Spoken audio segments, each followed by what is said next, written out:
Go away, you useless wife who can't even do simple chores. I sat on the floor feeling small and insulted as my mother-in-law glared at me. We have Mauricio and my mom. We don't need you. You always seem unhappy anyway. You're just a burden. My sister-in-law, who never helps around the house, added with disdain. Wait a minute, Mauricio. Your mom and sister are being too mean. Before I could say more, even my husband Mauricio sided against me. My mom and sister are right. I don't need a wife who can't manage household chores while working. Plus, I have a younger part-time helper who's much better. Pack your things and go. Mauricio's words hit me hard. They all continued criticizing me, calling me a failed wife.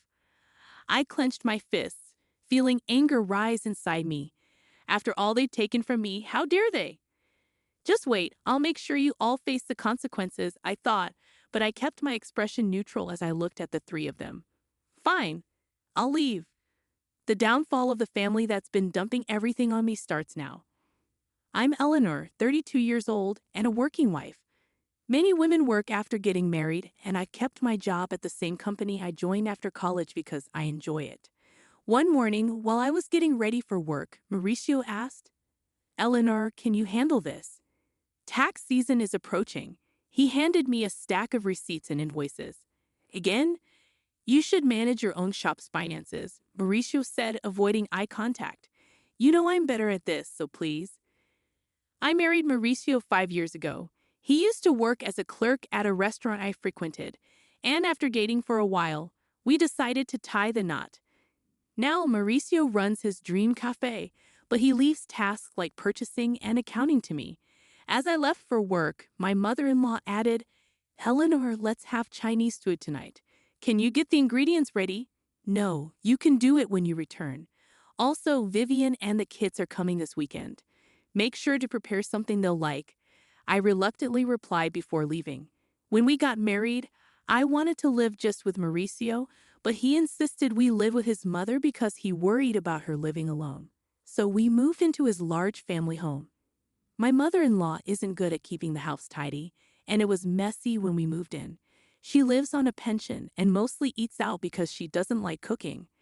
Mauricio always says that housework is a woman's responsibility, so even though I work, I'm stuck doing all the chores for the whole family. On top of that, my sister-in-law Vivian, who has her own family now, often visits with her kids. When she's around, the workload increases. This morning, when I heard she's coming back this weekend, I thought, oh, not again. And then the dreaded weekend arrives. I'd love to relax on my weekends off from work, but instead, I have to entertain Vivian's kids and prepare meals. While I'm busy, Vivian drops a bombshell on me. Eleanor, by the way, I'm getting divorced and moving back here with the kids next month. Just thought you should know. What? Are you serious? Do you have a problem with that? No, I understand it's tough for you. When are you moving back? As soon as possible. My sister-in-law is coming home with the kids. I'm initially surprised, but then I reconsider. Vivian used to be a homemaker, so she'll probably help around the house. That should ease my workload a bit.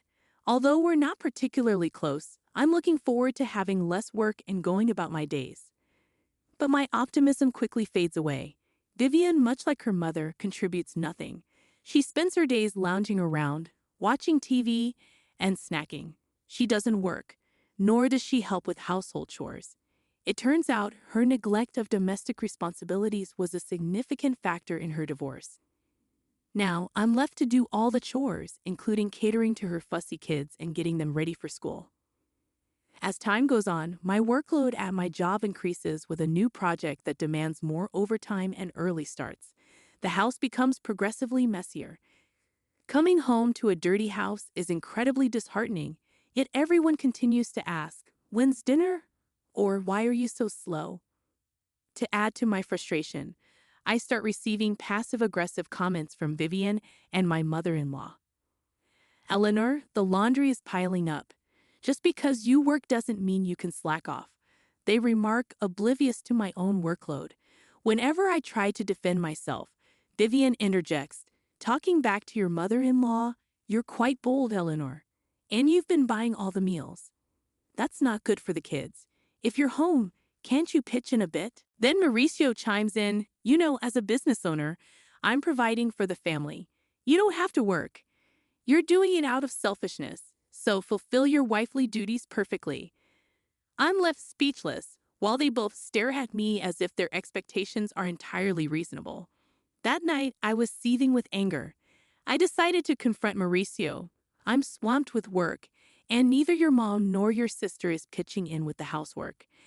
You're not bad-mouthing my mom and sister, are you? Mauricio shoots me a glare. Surprised, I respond, no, that's not it. But I can't handle all the chores alone. Could you lend a hand? I'm busy running a business. You might not get it because you have an easy office job, but running a business is tough. Plus, isn't housework a wife's responsibility? Don't expect me to do it. Are you serious? Mauricio simply goes to bed, leaving me fuming. But then an idea strikes me. I come up with a plan. That night, before going to sleep, I quickly order some gadgets online. A few days later, a bunch of new appliances arrive. A washer, dryer, a cleaning robot, and kitchen appliances with automatic cooking functions. If no one's going to help me, I might as well make my chores easier with some handy gadgets. As the delivery guys are bringing in the washer, my mother-in-law and sister-in-law show up. You bought a new washer without consulting us. The old one still works, but it's outdated and this will make laundry quicker and simpler. What's all this? A cleaning robot and cooking appliances? Eleanor, come over here. I'm called into the living room where they're seated on the sofa, while I'm asked to sit on the floor. Mauricio is there too, sitting beside his mom, looking smug. What's happening? My mother-in-law shouts. What do you mean, what's happening? You've spent all our money on these lazy gadgets. What were you thinking? I thought they would help with the housework. Efficiency isn't everything. People rely too much on machines these days. My sister-in-law adds, exactly, Eleanor. And those are luxuries. The appliances we have are perfectly fine. You're just wasting money because Mauricio owns a business. She shoots me a glare, and Mauricio nods in agreement. But you're just trying to make your life easier. Can't you even handle housework properly? I wanted to retort, look who's talking, but I remained silent. Finally, perhaps frustrated by my lack of response, my mother-in-law snaps, if you can't handle housework, you should just leave. I stare at her in shock. She stares back, unyielding. We don't need you. Mauricio and I are fine without you. You always look tired and miserable. You're just a burden, my sister-in-law says with exasperation. Hold on, Mauricio. Your mom and sister are being too harsh. When I turn to Mauricio for support, he looks down at me and says, they're right. I don't need a wife who can't manage housework. I stare at Mauricio in disbelief, but he just smirks. I'm a business owner, and I have the right to spend my money as I please. I don't need a wife who spends it to make her life easier. Why would you say something like that? Besides, I've been getting along well with a young part-time worker. She's cute, unlike you. Pack your bags and leave. Stunned by Mauricio's words, all three of them start berating me, labeling me a failure as a wife. I clench my fists in anger.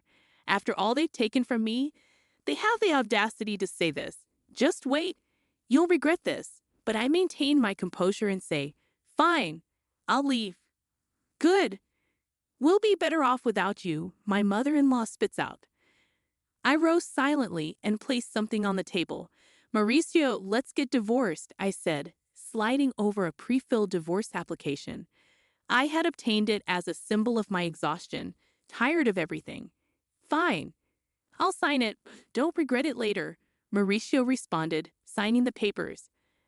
I packed my bags and left for a weekly apartment the same day. No one came to bid me farewell. I submitted the divorce papers to the city hall and rented a condo. At the same time, I accepted a promotion I had previously declined due to household responsibilities and became a department head.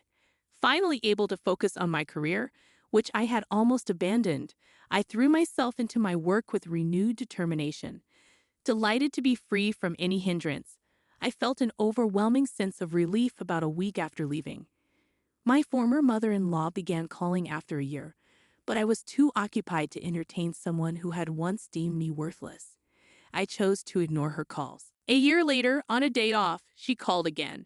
Feeling it was time to address matters, I answered hesitantly, "Hello."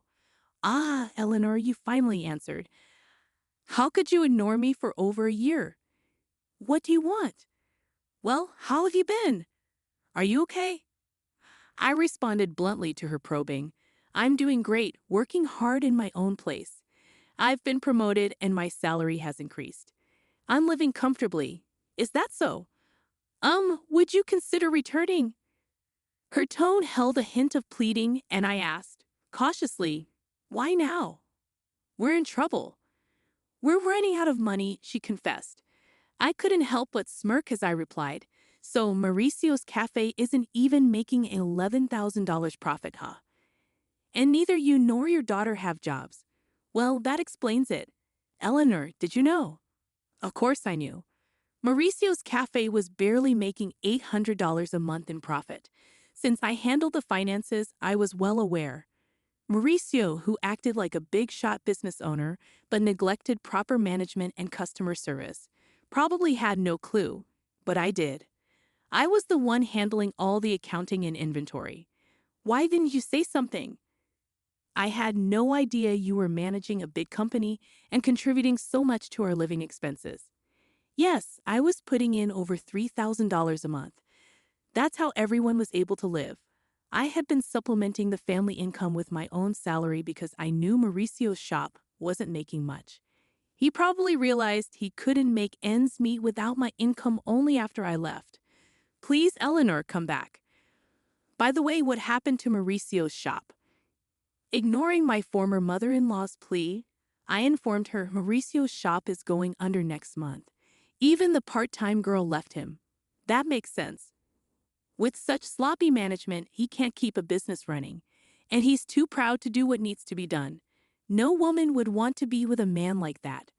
I chuckled, leaving my former mother-in-law speechless. "Can we wrap this up?" "I'm busy," I interjected. She hurriedly continued, "Also, the house has been a mess since you left." A mess? According to her, the house was in chaos because no one was doing any housework.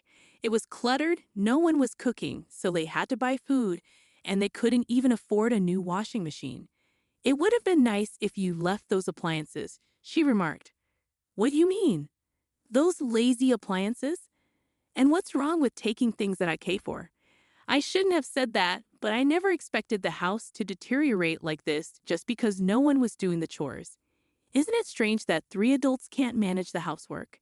I questioned, growing irritated. "What are your daughter and Mauricio doing?" She lowered her voice. "Well, Mauricio has been sulking at home all day, doing nothing since he found out his shop isn't making any money." "Really?" "He said he could do whatever he wanted with his money because he's a business owner. And Vivian refuses to work no matter how much I tell her. She doesn't do housework, and she even asks me for pocket money for herself and her kids." My pension is running out. "Really? Your daughter told me she didn't need me because she had you," I retorted icily.